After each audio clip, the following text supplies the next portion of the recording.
out and just had a good time and enjoyed themselves, so thank you to you all. I'm going to do a real quick shout out to the committee members again. If at any time you have any questions, feel free to ask them a question.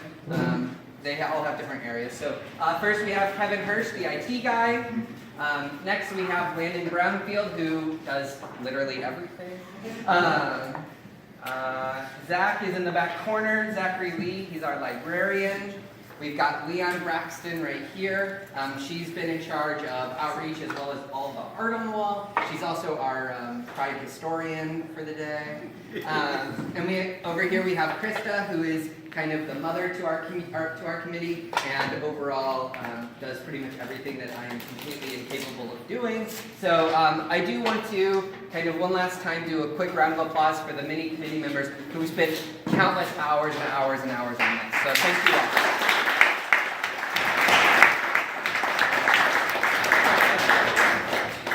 And then also a quick shout out to another board member who's here, Ellen.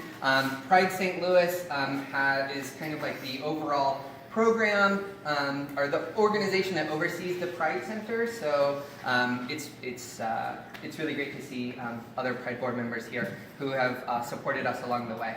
And so I just want to remind everyone that we officially open this Wednesday. Our hours are from Wednesday through Sunday, from noon to 7, and then from 7 to 9 p.m. we have what are called extended hours, which are reserved for education events, workshops, support groups, closed meetings, etc. And all we ask is that if the door says closed, you don't come in unless you're invited. So a pretty simple rule.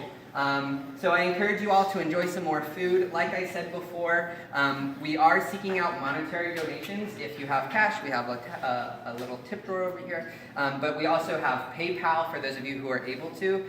We've had such incredible support from the community. We've received over $600 in donations that have helped us buy the bookshelves for back here. We've received support from different organizations.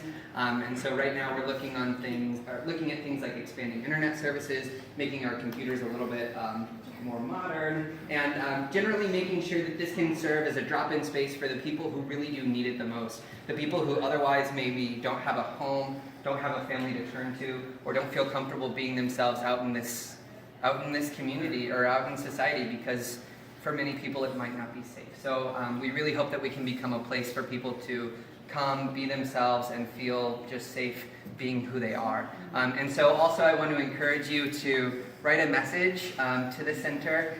So we'll take a picture of this, but any messages you have of hope, maybe a dream you have for what the center will look like, maybe a reason you came today, just something to share with everyone who's here and hopefully everyone who comes here, kind of why this matters and why this is so important work. So again, thank you all, and if you have any questions, I'll be walking around in my name as well. So thank you all again.